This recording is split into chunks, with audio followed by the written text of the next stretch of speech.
guys are doing well today. We're going to get started here on time in just a minute.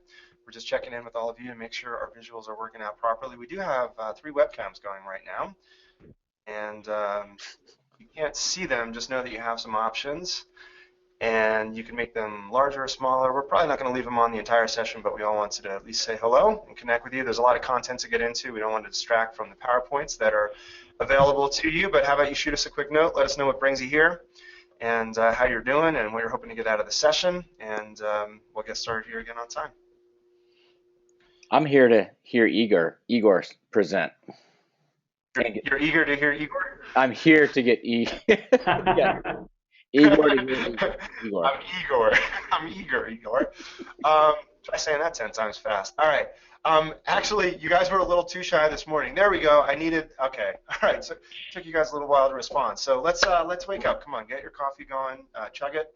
And there we go. All right. So some of you are looking for different perspectives and have some specific needs. We really do want you to interact with us. We love to keep our sessions interactive. And we have 2 guys here who are going to be on top of the question panel and make sure that everything is being responded to. And you guys have been just a tremendous resource in a whole variety of ways on our platform since we've begun. So we very much appreciate your perspective and joining together to really help us paint a picture. So this is a 1-hour class.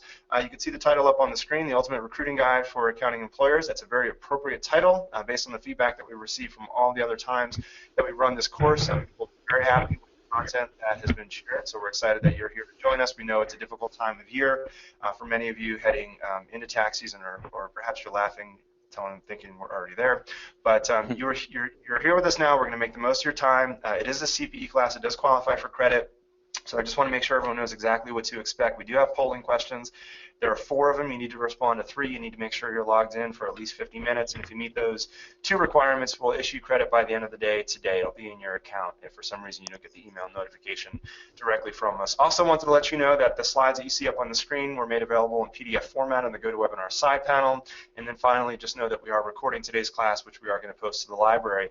And I can't believe I'm actually saying this, but this is the last class we currently have scheduled with both Accountingfly and Gusto after a very, very active 2015, early 2016. So we're glad that you guys are here, of course. And with that, I'll turn off my webcam and turn it over to you. All right. Thanks, Scott. Igor, how are you doing today? Good. Excited to talk about recruiting. I am too. So this is Jeff Phillips, and we're just to tee up today's presentation. We appreciate you being here. I think Igor and I will probably drop our webcams here after we do an intro. And I'm doing that because I'm in a hotel room, and I don't know that I have a very good internet connection, so I'm a little bit worried about the video quality dropping. So we are going to spend the next hour talking about what I think is one of the most pressing issues facing the accounting profession. If you are in a public accounting firm, you are feeling this more than anyone. If you're in private industry, there's some issues there too. And of course, I'm talking about attracting qualified talent, building great teams in the accounting profession. The AICPA did a survey, well, they do it every year, but they went out and reached out to their 44,000 firms and said, hey, what are the greatest issues facing the future of your organization? They do this every year. It's called the Issues Survey, so you can Google it. And every year, typically, finding qualified talent is in the top few. However, this past year, 2015, finding qualified talent was the unanimous #1 issue across the board. So even 2 partner firms up through Deloitte, it's an issue. So Gusto and Accountingfly has partnered up to try to present an exhaustive guide on how you can hire accountants this year. We've written a book, and Igor and I are the 2 primary authors. And so this presentation is going to just walk you through some of the things that we've learned through that book.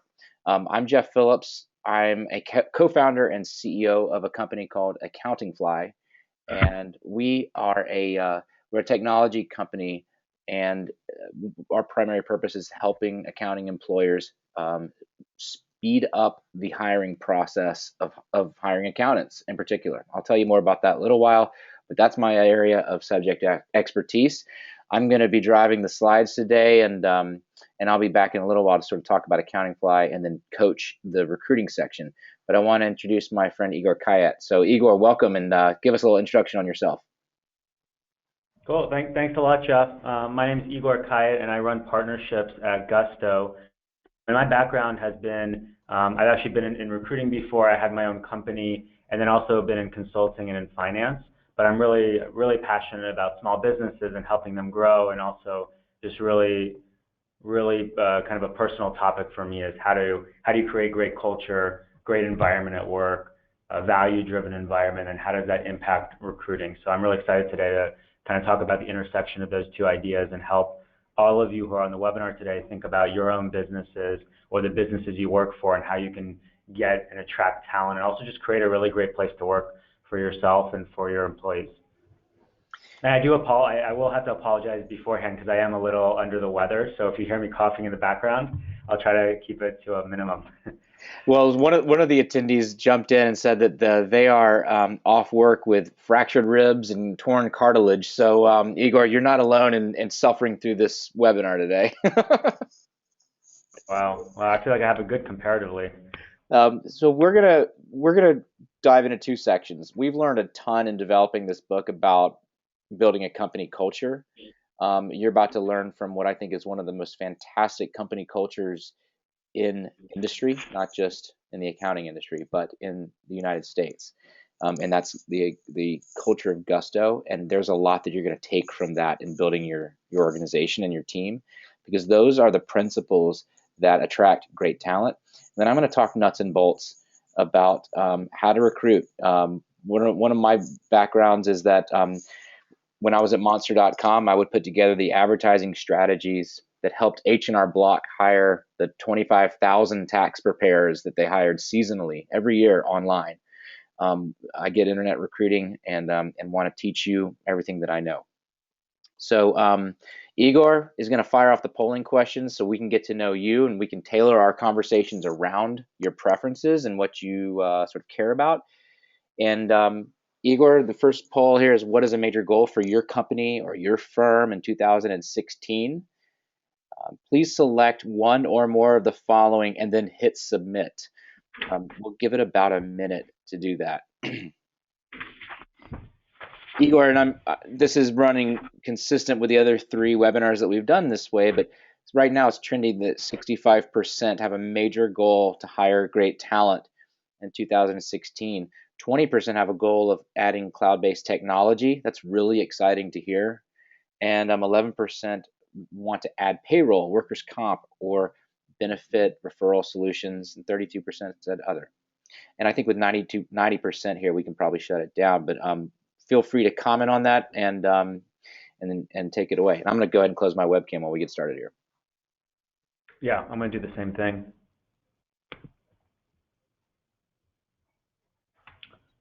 All right. And Jeff, I think the next section we're going to kind of highlight both of our companies and then kind of jump into the meat of the presentation. I think I just want to explain what Accountingfly is so that you understand in the audience why I'm probably qualified to teach about recruiting. Accountingfly is a 3.5-year-old company. We have built a technology product that automates the front end of recruiting. So we write job postings that are scientifically proven to increase performance online. You don't have to write job postings anymore. Then we put them on a very large internet network of websites that attract talent to your job postings on Accountingfly. And then the other technology aspect of this is that we offer an applicant tracking system that manages talent, that keeps talent for future recruitment openings, essentially turning employers into headhunters. And so it's a real transformative way. And we have companies that are hiring managers, seniors, college staff across the board, all over the country, all through Accountingfly. And we're very proud of our startup, and we are very passionate about helping accounting teams hire great talent. And yeah, thanks for that, Jeff. And just to tell you a little about Gusto, we're a company that started about 4 years ago. We're on a mission to help companies put people first and help employers take care of employees in a better way. We're specifically focused at small businesses, and we offer payroll, workers' compensation, and benefits. So we call ourselves a modern payroll provider. and this needs to be updated, but we actually have more than 30,000 small businesses across the U.S. right now, and including a partner program where we work specifically with accountants and bookkeepers to serve their clients better. So I'm really excited to be here today, and part of what I'll be sharing is just, in addition to Gusto kind of being a provider for accountants, but our culture and our mission as a company, and how we've created that, and what lessons can be learned for other organizations.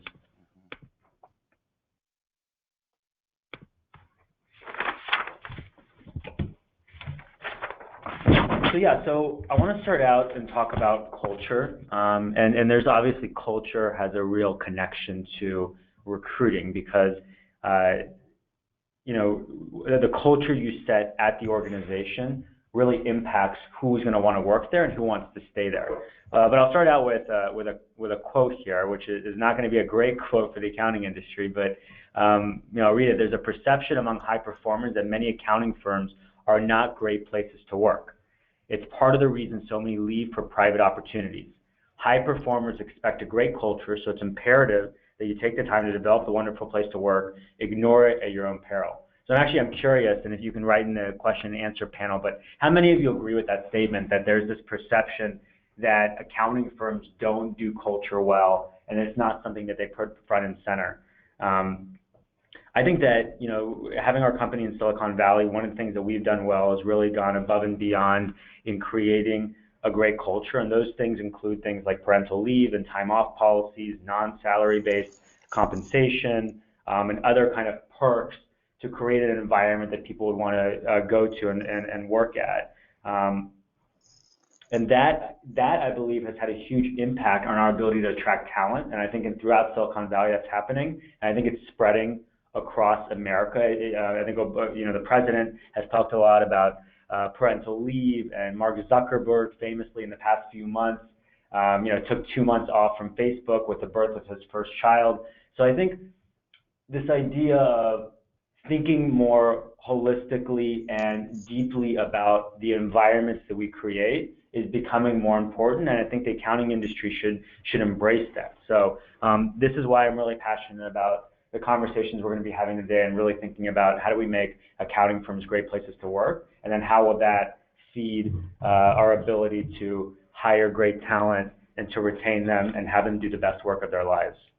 Hey, Igor, while I'm transitioning the slide, I just want to validate your point, and I probably had 40 responses come through to say they agreed with your point that public accounting has lagged in building quality cultures. I had one person that said overworked and underpaid ? And I think that kind of sums it up. So keep going, please. Yeah, a lot of validation there. So next point is really kind of why is culture important, and obviously we talked about it a little, but every business has a personality, and that personality is similar to when you go to a networking event and you meet somebody. Like if I were to meet Jeff at a networking event, I would immediately judge him in some way. We would shake hands, and then I would say, okay, this person seems open or closed or honest or salesy or adventurous or shy, cautious, hardworking, collaborative. Right away when you meet somebody, you start kind of thinking about who that person is and what qualities they have. And a company is really no different. A company has a personality as well, and that personality is made up of the people that work there, and it's made up of the processes that they have, it's made up of the products they have, how they service their clients. The totality of that is the culture of the company. And it's really important what that culture is, because culture has a huge impact on productivity, and this makes sense too, and on hiring. Why? Because if you're in an environment where you're really comfortable and it's a really great environment, you're going to be doing better work, and that's going to lead, when people go and they visit you and they think about working in your environment, they're going to perceive that culture, perceive that personality, and make decisions about whether or not it's a place that they want to work or not. So what makes people productive? Because we talked a little about productivity and how it could impact culture. Productivity is based on, at work, productivity is about processes, very, very good processes for making decisions. Sticking to deadlines, that's productivity. Thinking long-term versus short-term. Not kind of wasting time with meetings, but really focusing on value and discussion. Having clear responsibilities for tasks. Having technology that helps your business run smoothly. You know, think about how frustrated you've been at places you've worked when something doesn't work on your computer, or some technology is not working, or some process is not very defined, and because of that, you end up wasting a lot of and then also the ethics and the culture and the care that people bring to each other and to themselves and to their company. So all of that makes up the productivity and the culture of the firm. So if we go to the next slide, we're going to go ahead and do a polling question here, because we did mention a little about technology, and I'm curious about what technologies people are using in their firms right now. Technology, actually, we're not going to spend too much time on it, but technology actually has a huge impact on productivity and has a huge impact on culture. Like I mentioned before, when you have really great, beautiful processes set up, it really impacts your ability to actually do the work you want to do versus on the phone and with coworkers trying to figure out how to get something done with technology. So would love to get some idea about who is already using cloud-based solutions, accounting, payroll, other cloud-based solutions. Igor, we've got about 85% who've logged in, and I can tell you that the quality of the technology around the organization is a major factor in driving, driving the interest. We've seen that it's not the most important factor. I'm going to speak to that, but it plays a role, and it sends a lot of signals about the longevity, about the future thinking of an organization if they're using, and right now that's cloud, right? So that's the sort of the next wave. 25% are using cloud-based accounting, 15% are using cloud-based payroll, 29% are using other cloud-based solutions, 50% are not using cloud-based solutions currently. Cool. I'm going to go ahead and close down the poll. I will say, like, and this presentation really is not about, that you should go use cloud-based solutions, but I will say that given that we're seeing numbers like 50%, more than 50% of people not using cloud-based solutions, I would urge people in the new year, when you think about the things that are going to drive your business forward or the businesses you're at, obviously hiring is really important, obviously setting a good strategy, getting more clients, but technology can be such a powerful tool to increase, really help your business out to grow. I would encourage you to look into new technologies that can help move your business forward. So next topic is we're going to talk about how to really think about mission statement and a set of values. It's really the bedrock of creating a great culture, is really understanding what do you stand for, who are you as a company, what do you believe in, what do your employees believe in. That actually helps you when you start thinking about recruitment. You start thinking about, well, who do I really want to bring on? Well, it's people who fit within that culture, who understand what the values you have as a company. So I have these questions here, which I think are, actually, I'm going to start out with a quote from a co-founder of Basecamp, which is a Silicon Valley-based startup, where he says, "Real cultures are built over time. They're the result of action, reaction, and truth. They are nuanced, beautiful, they're authentic." So really, culture is understanding why people come to work each day and what they're trying to achieve. So I love these questions. If you look at the first one, what's the main thing that matters to you as a company? Think about that. It's actually a complex question. It's not so easy to answer. It's not just, it could be to make money. It could be to serve the community. It could be to connect, with clients. It could be to grow. It could be to create, jobs and wealth for people so they can take care of their families. Those are very different purposes. And the company will act in a different way based on its specific one purpose or one value that they hold. Why do you come to work each day?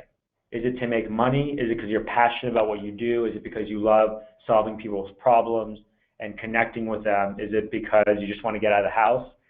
Is it because you just want to make some money? So again, why you come to work each day and understanding why your employees come to work each day, or your managers or the owners of your company.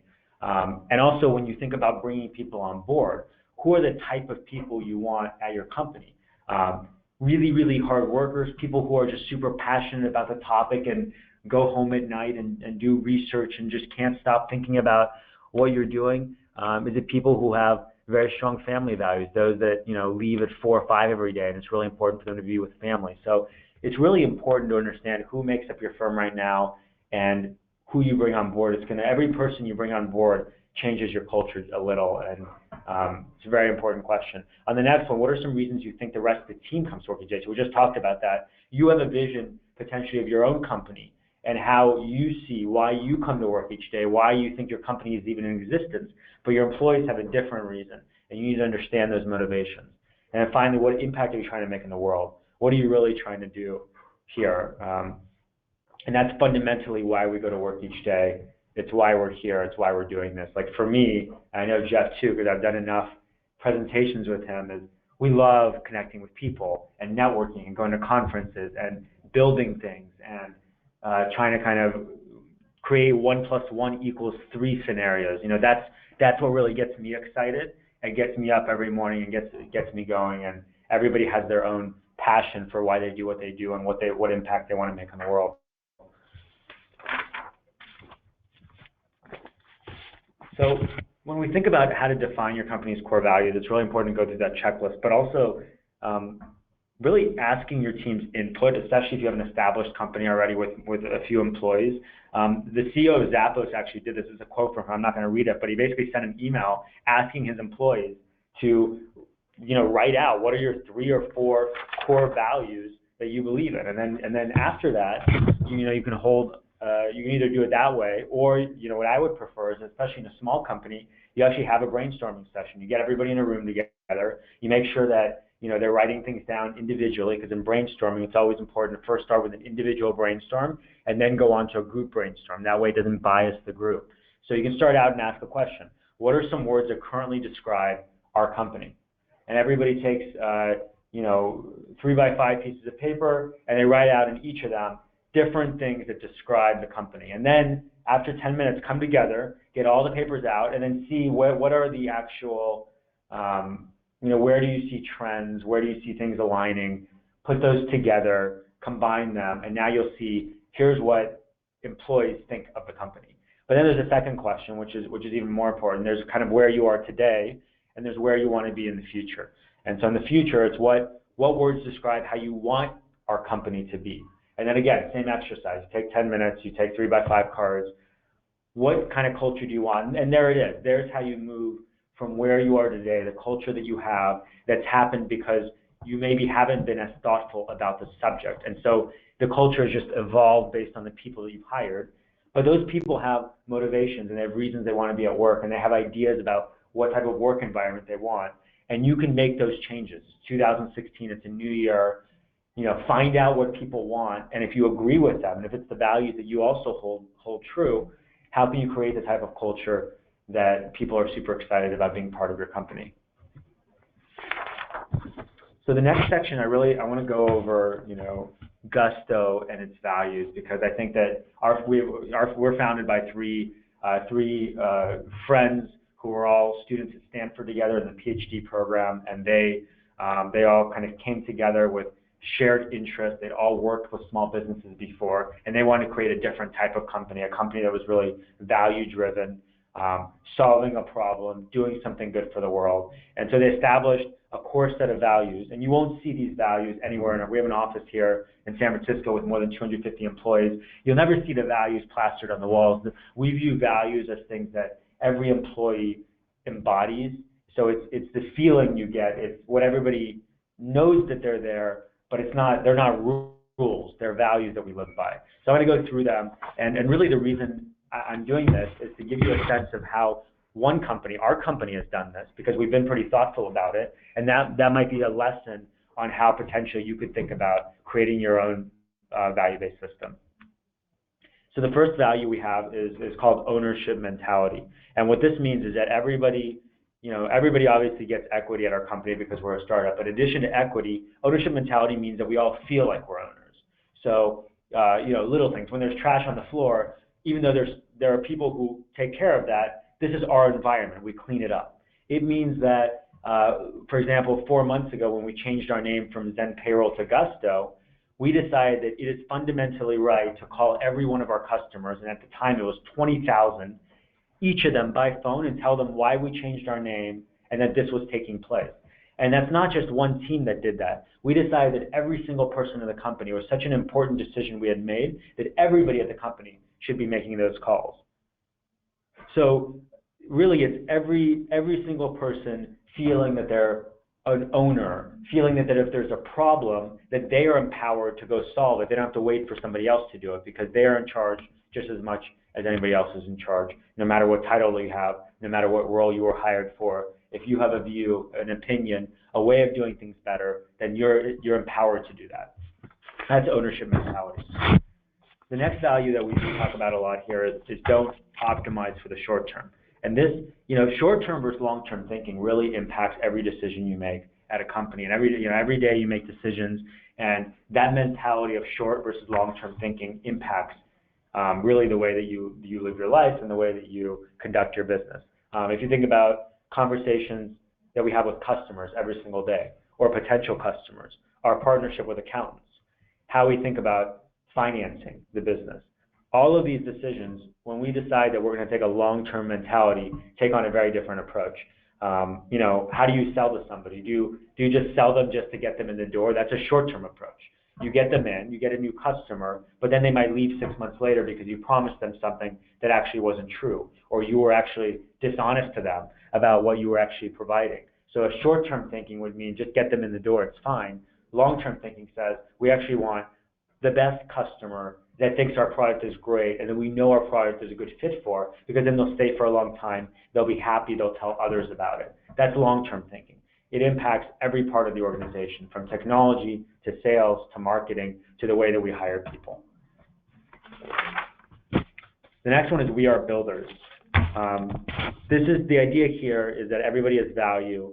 The totality of our actions is who we are as a company. We don't say things like that team is in charge of that. They made a mistake. Really, it's we. We are all builders. We're all trying to build something from the ground up. Many of you also have companies you are building. So are your employees also empowered to say that they are building something too, or are they just employees? So again, this is a different mentality that people take, but when you think about hiring employees, what mentality do they have about the company itself? Are they trying to build up the company, or are they trying to go to work and make a paycheck? It's a very different mentality. Next value is go the extra mile. This means that when something needs to be done, everybody is all hands on deck. It's not just about hours you put in, it's also just about taking it that extra step. That analysis, you take it an extra step, showing care and passion for customers, and not just kind of fixing their problem or sending them an article, but really going above and beyond and making sure that whatever concern they have, you solved it so they have a great experience. So this is the idea of delighting our customers with great technology, with great people, with, this is kind of taking what you do and just going one step further. It's something you would do for your kids, and the question is, would you do that at work as well? The next value we have is do what's right.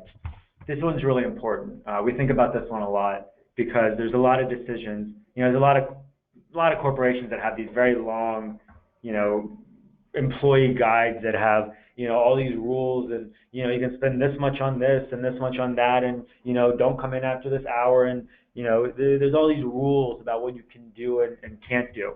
But potentially there's another way of doing it, which is you hire people that have an innate sense of doing what's right versus what's not right. And there's so many decisions every day on filling out your expense reports and how to sell to customers. I talked about it earlier. How you do your marketing, whether you're negative about competitors or whether you just talk about the positive in what you have. How we talk about how we just market our services in general. So in all of these, there's kind of doing what's right, and then there's kind of doing what you can do to get ahead. And so we try to hire people, and we try to go under the premise that everybody's going to do the right thing, that we trust and empower people to do the right thing. And then finally, and this is probably one of my favorite value, because it also, I think it transcends the other ones as well, is to be transparent. This is very rare for a company. Usually, different people in the company have different layers of information on what they understand about financials and about let's say what's worked and what hasn't worked, and what the problems are at the company and where we're struggling. At our company, we've taken a different approach. Information is widely shared. Every 2 weeks, we actually have a company meeting. The entire company comes together, all 320 of us, and the CEO and other presenters talk about our financial position, how much revenue we have, how many customers we have. We also talk about challenges. What mistakes have we made? What would we learn from those mistakes? What big bets are we making for the next month or 6 months or year? There's complete transparency in information about the company, and also, I think more importantly, where we failed. We're very open. There's, people aren't hiding behind things that haven't worked. In order to grow, you share things that haven't worked. And so that's an amazing value. I think every company should have that value. And again, to the extent possible about sharing information, but definitely being open and vulnerable about talking about things that haven't worked and how as a company you can come together with other employees and solve those problems versus hiding them.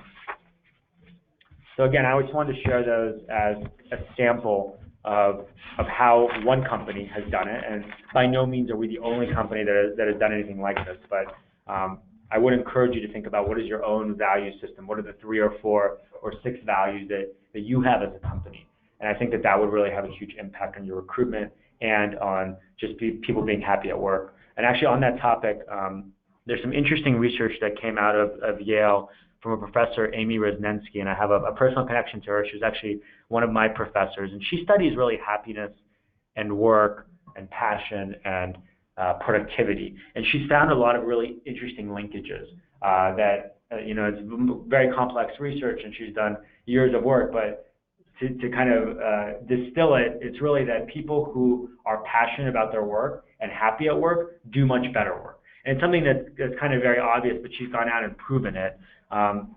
She actually did a really interesting study where she observed a group of hospital custodians and found that it's the purpose, not the money, that was motivating each person to go above the call of duty. So although the custodian's tasks did not include comforting patients, that act alone was what gave them meaning throughout the day. And as a result, the group was happy to do extra work to take care of patients, including joking and dancing with them, even though they weren't directly compensated nor given any extra credit for it. So and again, she does a lot of these experiments, but basically the idea there is that your happiness at work and your passion for what you do has a huge impact on your ability to actually be successful at the specific task that you were hired for. So I want to just, end my section really about onboarding. I think onboarding is really important because we think a lot about recruiting and like how to get the best talent in the door. And I just talked a little about culture, but onboarding is super critical. An offer letter is signed, the hiring process screeches to a halt, and then mission accomplished, right? Well, no, that's not. Onboarding is important because it's the first time that somebody really comes into the organization and understands where your culture is after the interview process. And there's a good way of doing it and a bad way of doing it. The bad way of doing it is they come in and nothing is prepared. The computer is not ready. Other employees don't even know that this person is starting. They don't know anything about them. There's no lunches or anything set up. That's one way of doing it. Another way of doing it, I'll kind of highlight Gusto because I think we do it really, really well. We've been very thoughtful about it. You come in and there's a balloon on your desk. And it sounds silly, but when there's a 300-person company and it's growing at 20 or 30 people a week, you see around the room all these balloons of new people, and you can walk up to them and greet them. We're also greeted with a computer that's already set up. All the programs are installed, everything. It's already working. You're ready to go. There's a 2-day training where we go through all the different pieces of the business, learn about them. We get to listen in on calls from the sales team, meet with the marketing team, hear from engineering. The CEO meets with all the new hires every single week and talks about the company's strategy and helps answer questions. So again, you get taken out to lunch by an onboarding buddy. So there's a lot of things we've done here, but again, it's different for small firms. So I'm not saying this is exactly what everybody should do, but definitely onboarding is important. Think about when that person comes in, how do you start that experience in an amazing way? How do you make it really meaningful for them when they come back after the first day home? At most big companies, they come back and say, what did you do today? Well, I tried to set up my computer and I kind of sat at my desk all day. That's kind of the answer. But what if it was a day where you came back and you said, I am so excited about my new job? And that energy will flow through their time at your firm and really energize everybody else at the company as well. So I'm going to leave it at that. I want to hand it off to Jeff. We have a lot to talk about just about okay, this is culture, great, you have a great culture, but how do you actually get people in the door, excited about your firm? What platform should they use? What interview questions should you ask? It's a complex topic. There's a lot of competition in this area, and there's no person that's better suited to be talking about this than Jeff, who has spent years specifically focused on recruiting accountants and bookkeepers and tax preparers and how that works for firms. So I'm really excited to hear some of Jeff's ideas. I learn new things every time I have these discussions with him. Thanks, Igor. And I know we're going to jump into a poll right after this, but one comment that came across was when you talked about how you guys called all 20,000 of your customers. One of your customers is on this webinar and said how much it meant to her and their team when someone from Gusto called about the name change. So it's real life results of a company living out its values, and customers really appreciated that. There's quite a few questions that have come across on culture, Igor, and you may want to answer a few of them through the panel, and I think we may have a couple minutes to even to verbally ask a couple of them as well. Okay, so thanks a lot, and let's find out about where you're at. 60% of the audience said a major goal was to hire people.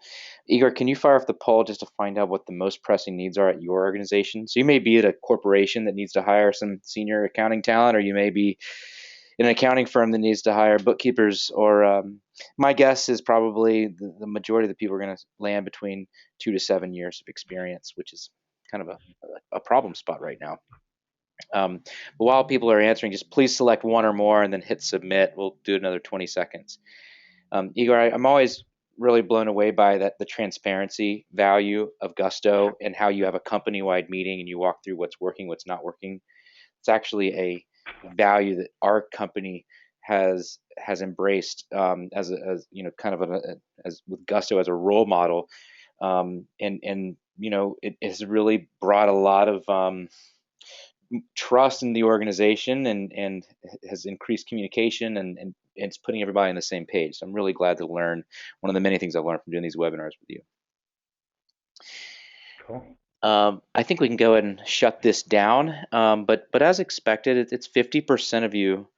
So roughly half the audience are looking for experienced accountants, 2 to 7 years, followed by bookkeepers, accounting students, and then 19% are experienced accountants, 7+ years. So I speak quite a bit around the industry and help accounting firms, especially accounting firms, but also accounting departments, hire better talent. And 2 times last year in 2015, when I was starting my presentation, I was interrupted. And these were not the same people, was not the same location. My presentation was interrupted by a managing partner who said, there are no CPAs between 2 and 7 years out there for us to hire. So why don't you just not waste our time? And I promise you, my right hand is raised up high. That happened basically verbatim, the exact same interruption at 2 consecutive presentations. The fact is that they're wrong. The fact is that there are plenty of CPAs between 2 and 7 and even between 7+ years that are available to hire. There are some issues. I'm going to talk about them because there's super competition going out there. But the ability to recruit them is something that we can guarantee. We can guarantee you if you follow certain steps, you will attract accounting students, bookkeepers, and yes, even experienced accountants. And it boils down to 3 simple steps. You have to recruit all year. You have to recruit active seekers all year, not when you want to, but you have to be present online so that when they want to pursue another job, they want to relocate, they want to change jobs, they can find you. And you need to be in the game of developing content so that passive, more senior job seekers, or maybe passive senior people who aren't job seekers, would be introduced to your organization and you start to build a relationship with them. It's guaranteed that a person that reads content associated or sees a video associated with your employer is 300% more likely to apply to a job posting from that employer later down the road. And finally, you have to have a process that automates the back end of recruiting so that you make faster decisions with your team and allows you to build a pool of talent forever that you can recruit from for the future. So I can sort of stop there and tell you that's a guaranteed way to recruit people in 2016. What doesn't work is posting a job on monster.com for 30 days and expect to hire a manager who is a very senior, very high caliber professional person. Doesn't work. Okay, well, now that I know what you're looking for, I want to talk about a couple of things that will sort of back up that story that I just gave you. And the first one is that we have data that's very overwhelming about accounting talent, and that the race is over and the talent has won. It's a true story. And what it means is that what this means to me is that the accounting industry, going back to the quote that Igor read earlier, and the person that gave that quote is an advisor to our company, and she's a consultant to the accounting profession. And what it means is it's sort of like either change to the expectations of the talent or you will not hire great talent. And remember, I said earlier, I guarantee a process that will drive talent to your organization, but then it's sort of like the old adage, you can lead a horse to water, but then you're going to have to make the horse drink. And that depends on your culture, your values, your mission. It depends on the work. It depends on what kind of place it is to work. So it's sort of like the first part of the presentation is the most important. That is strategic, and this is very tactical. Well, anyway, it's a true statement, and I'll show you why this is. And a lot of this is Barry Mellinson, who's the CEO of the AI CPA. And bottom line, this chart that he presented is very worrisome if you're in public accounting. There's more college students than ever with a degree in accounting, but people are starting the CPA exam at record low numbers, going back to it's the lowest in 8 years.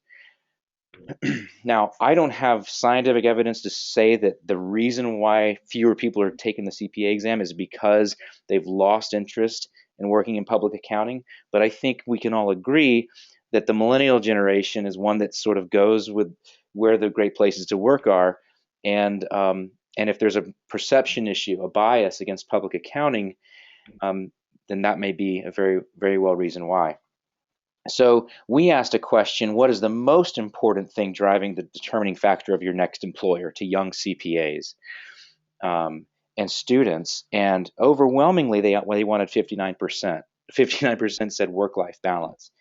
And what that tells me, and what we sort of extracted from that was that it's the perception of a lack of work-life balance. Remember the comment, Igor, earlier in the presentation from the attendee that said, more hours, less pay? Well, we're dealing with a perception of that. And if you're in private industry, you really aren't dealing with that as much, and that's why 75% of accountants work in private. The other interesting thing, though, is it was mission, vision, culture of the firm was the other driving factor. People are asking to work at places that sort of model how Gusto is approaching culture. So are you going to give it to them, or are you going to remain the same? I thought it was interesting that both of these factors are more important than compensation. And we've done other polling that we've ran 40 polls just in this last fall. And so this was the most important factor in determining their next career move. And so 1% was technology employer uses. However, when we started to poll, like, is this important in your decision? The technology the employer uses was off the charts, very important. I am sort of tired of talking about millennials. I have to be honest with you. I think we have developed an industry of just talking about millennials, and I am actually wearing out of talking about millennials, because this is what I really truly believe. If I was just talking to a group of friends, I would say you're either a good place to work or you're not. And you'll attract millennials or Gen Xers like me or baby boomers, depending on if you're a quality place to work, if you have a culture, if you're offering work-life balance. So your team has some thinking to do about who you want and are you going to be a great place to work or not. And I can tell you that young CPAs want work-life balance. And this is Jacqueline Reyes, who is a star and graduated from University of Maryland. And she says it very clearly. I know I will get my work done. I need to be trusted to do it without the pressure of FaceTime. And I hope that if you feel like this next generation, the younger generation, isn't playing by the same rules as you did, then I have to tell you that it's true. They're not going to. And that may not be fair, but it is the truth. And so it is sometimes a hard truth. How do you attract top talent? Just sort of improving, besides what Igor has been talking about, is looking at flexible work arrangements tailored to individuals. Consider letting your team work remote. I mean, if you should be on the cloud, and if you're on the cloud, then team members can work remote. Upgrade to the technology, upgrade your office, commit to a team that is focused on community service and really plugging into the community. And the most important one is deliver on the pitch you gave during recruitment.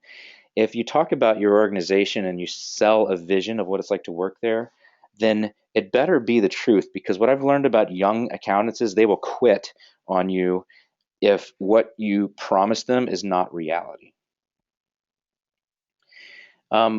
You'll get these slides, and I don't want to spend too much time, but we developed a lateral hiring checklist. Many of you are trying to hire between 2 and 10-year CPAs, but a couple of highlights that you need to be aware of is the competition is so intense, you're going to have to pay top dollar. And by top dollar, I mean you're going to have to pay at least as much as what the public accounting market is paying if you're public. If you're private, you're going to have to compete with the private market. Typically, private is 20 to 30% higher at the equivalent level of public accounting.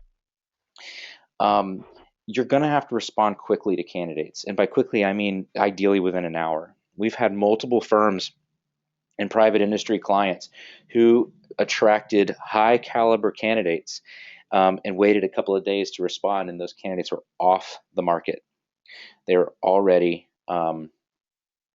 had gone deep into the interview process with another employer. So really important to respond quickly. I'm going to dive into a couple more deeper issues here, but we'll happy to share this lateral checklist with you. So what's the status of your employer brand? What do people think about you? If you're public accounting, we know we've got some issues to overcome, and I can promise you there are some amazing firms in the United States that are overcoming that. If you're in private industry, you have a little bit more leverage to articulate a strong brand. But the brand is basically, are you a good place to work, and are you communicating it effectively? It all starts with this. Quality of recruiting and quality of marketing language about recruiting starts with this. And so to really articulate it, we ask our employers to write 5 questions, write the answers to 5 questions. And it'll help articulate to a CPA especially, are you a great place to work or not? We identified a lot of things that and tried to boil down sort of these 5 preferences, these 5 core preferences of young or younger CPAs into these 5 questions. And so this is in the book. And what you could do with this is start to answer these questions and then think about, is the answer to these questions, are they talking points that we can leverage in our interviews? Are the answers to these questions on our website? Are the answers to these questions the introduction paragraph of a job description?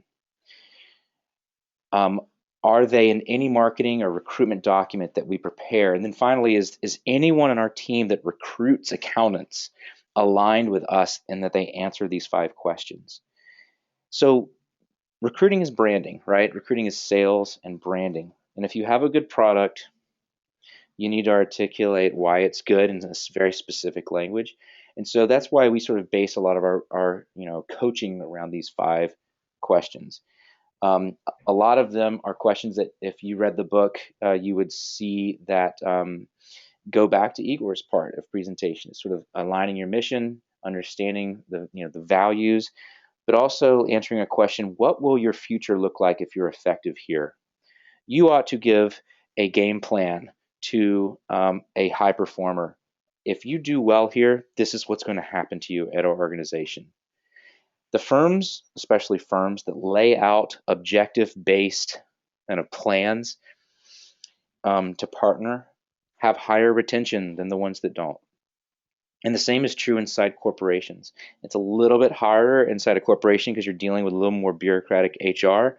But if you are in a small firm, lay out a document. That we have a video with a firm that does that on our YouTube channel and explains how he laid that out for his new hires.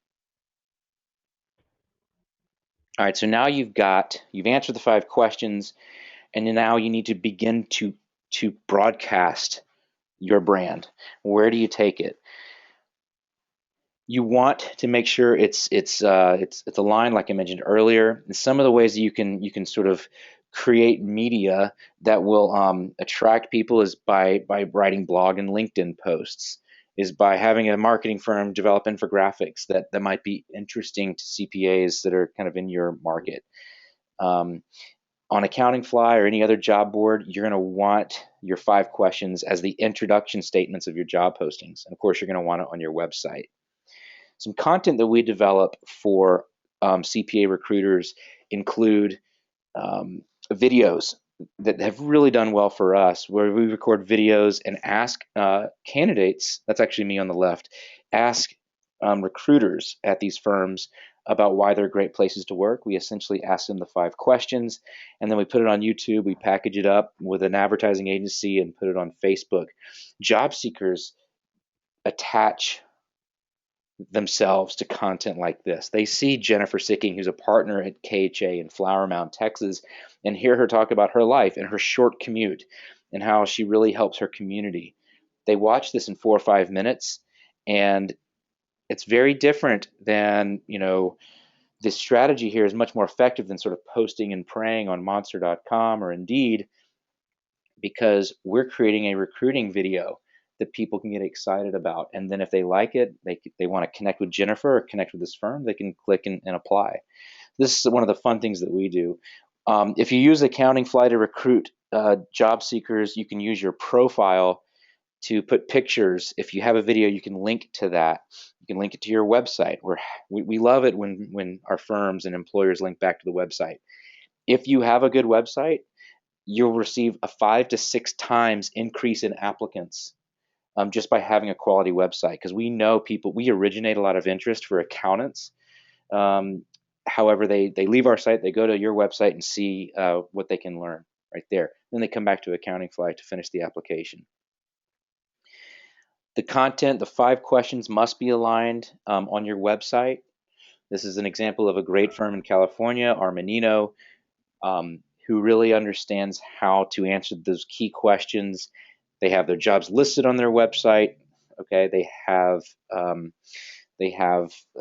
examples and case studies and content around happy CPAs who work there, and those kind of things, all are bracketed into this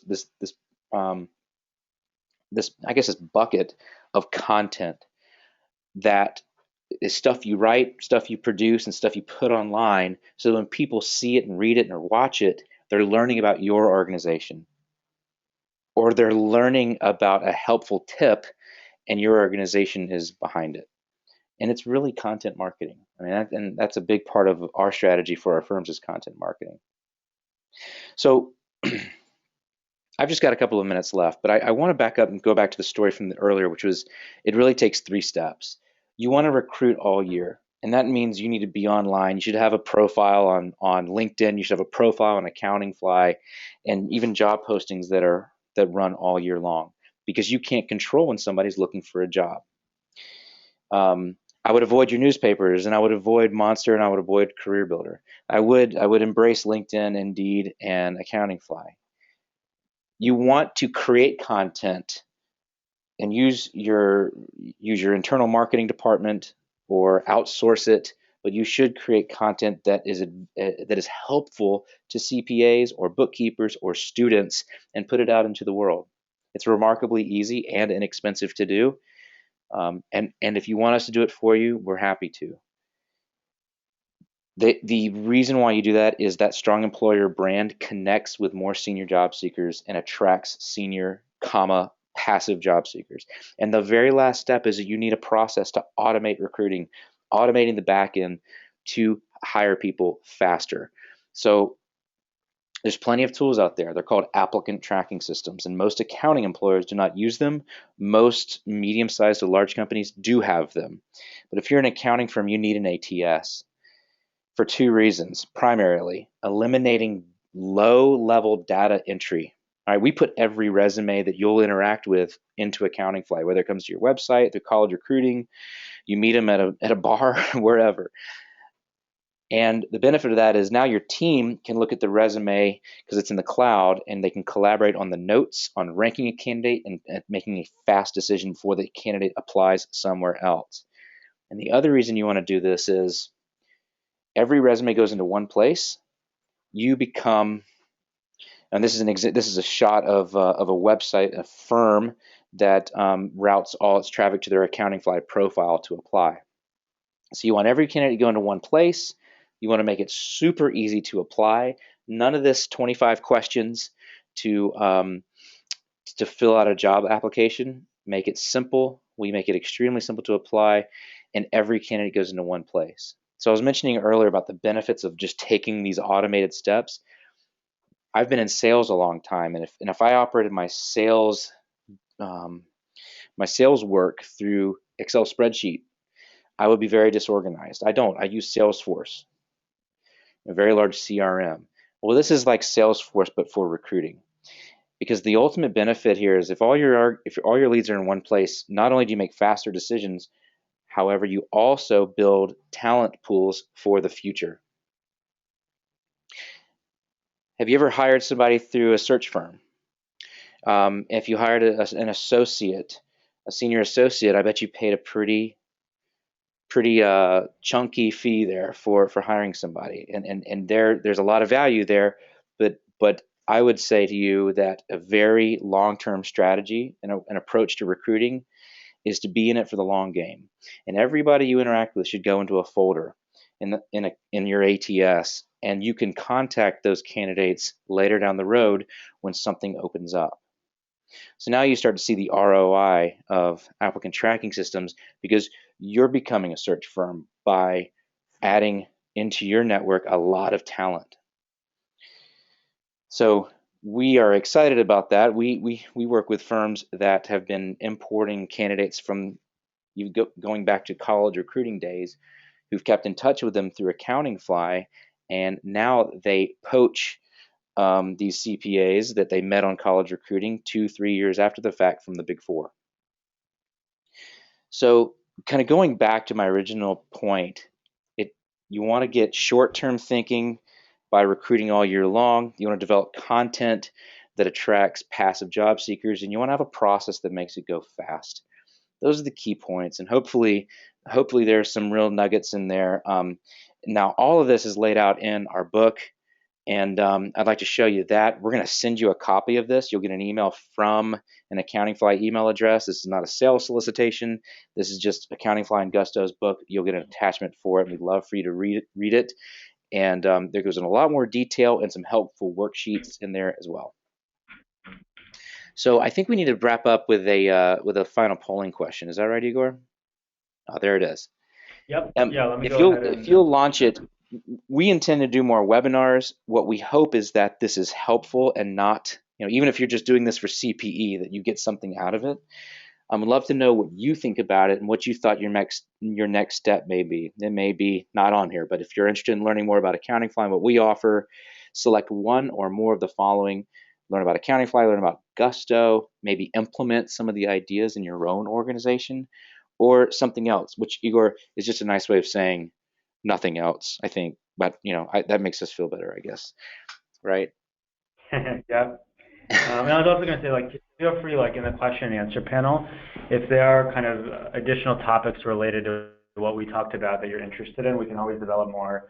We have a lot of information. We try to get all this down into 1 hour, which is difficult to do because there's a lot of topics here. But if there are other things you want to talk about, just let us know what else interests you, whether it's offer letters or how to actually do interviews, or definitely let us know, and we can have additional webinars later. That's critical. We'd love to hear what other topics. We want to keep engaging you guys and bring value. So any feedback through CPA Academy when you have to do your post-event feedback, we would welcome it. We really like this platform, and yeah, we always struggle sort of wrapping this up within an hour, but I gotta say, I think we're doing a pretty good job. So thanks for giving us the feedback on that as well. I think so. I'm gonna wrap up here, Scott. I think you're coming back on. Did we have another slide? I think that's it. Yeah, just a thank you slide. And then Scott, I'd like to say thanks to Igor. I always appreciate the insight I get from you, and appreciate the partnership. And Scott, thank you so much for having us on the webinar. I'm going to stay behind and answer a couple questions through the platform that came up on the recruiting side if I can. If not, I'm going to give them my email address so they could follow up with me directly. All right, and I just want to state for the record that something else doesn't always mean nothing else. We actually had some really great comments. I appreciate the self-deprecating humor because I'm from the East Coast, so that's how I That's do me, it too. man. But you guys actually, with that, ended up sharing some comments too. Some of you said things like, great webinar, I need to work on a number of things before I get my first hire. Excellent presentation, gentlemen. It'd be interesting to downsize this to cover small accounting firms. I'm interested in the topic and the market for various types of talent. I'm about to start a job search after a long career at one employer, looking for a second. And Jeff, I just want to know how I can clone myself and have that person work while I am somewhere else. So I was going to ask you about some genetic type stuff like that later. But we just want to thank everyone for being here for the session today. Again, we know you're on tight time, and we want to make it worth your while. So please fill out the evals as Jeff had asked for. It really doesn't just get caught up in the ether. It's real people read it, and we make decisions based on what we're going to do next year on what you tell us. And we plan to offer over 1,000 webinars next year. We hit over 800 this year. Well, by that I mean 2015. 2016 is going to be even bigger, so we're always on the search for topics. And so just know that if you do share those comments with us, they don't get lost in space. We will be looking for them. So log into your account, fill them out while the content's still fresh. That way you won't hold up your CPE process. We'll get it out to you by the end of the day. We'll also get this recording posted to our site, and that will happen today as well. We have one other session that's coming up a little bit later with our friends over at Zoho, and then we have some really interesting stuff coming up next week. For those of you who happen to notice the email we sent yesterday, the IRS is doing a 2-hour ethics class with us next Thursday, and we had 2,000 people sign up for that class in a single day yesterday. So we are putting all of our resources into it so that we can allow up to 3,000 people. But I'm telling you with certainty that class will sell out even with that cap. So if you want that course, please log in or please go to our site and make sure you register for it, or you will miss the opportunity. I think that's about it. You guys are still posting comments in here, so that's great. Both Jeff and Igor's contact information is up on our site in the instructor bio, as well as a whole host of classes that they've offered in the past on a whole variety of topics, including the Affordable Care Act and different aspects of the healthcare situation. And Jeff has done he did a whole week where there was more than one class a day. That entire library of content is up on the site as well. So lots of areas that you can dig deeper. So gentlemen, thank you both. Igor, I hope you feel better soon. Jeff, safe travels. And I think that's going to do it. So thanks, everyone. Talk to you soon. Thanks, everyone. Bye now. Thanks, everyone.